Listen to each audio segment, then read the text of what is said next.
Isa tong social enterprise na nag-upcycle kami ng mga plastic waste into home furnishing and other home decor. Nagsimula ako noong 2009. Yung partner community ko is in Taal Volcano, pero yung studio ko, yung workshop ko, nasa Binyan, Laguna.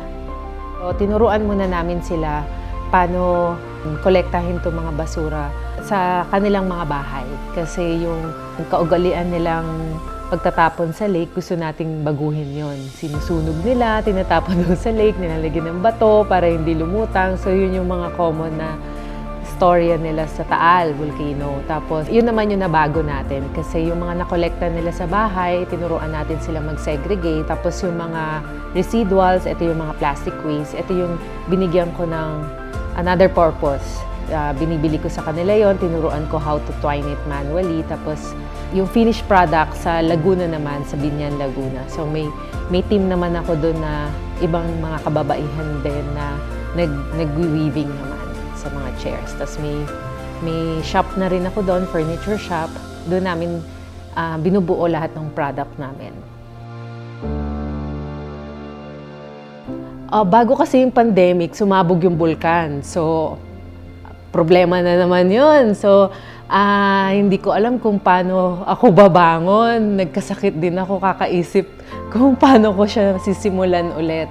So, kailangan ko ng additional pondo din para maayos yung quarters ng mga tao ko. Kasi hindi pwede umuwi, di ba? So, yung sa studio ko, ayusin yung quarters nila. Pero yung community ko, nung sumabog nga yung bulkan, before lockdown, medyo naman sila, secure sila kasi ang daming donation noon. Kailangan nilang bumangon din, di ba?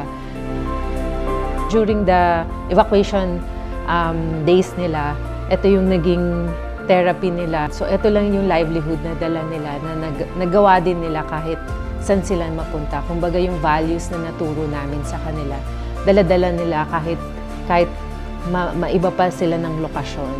Tapos nagkita na lang kami nung medyo open na yung restriction.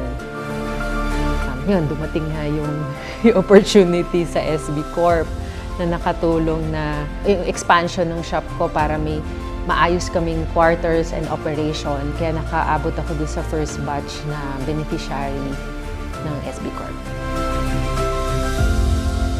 Huwag matakot mag-loan kasi malaking bagay talaga na yung mga programa, lalo na ng SB Corp, na ma-avail natin kasi makakatulong talaga sa operations yon. Huwag tayong matakot na baka hindi mabayaran, ganyan. Matatawid natin yan.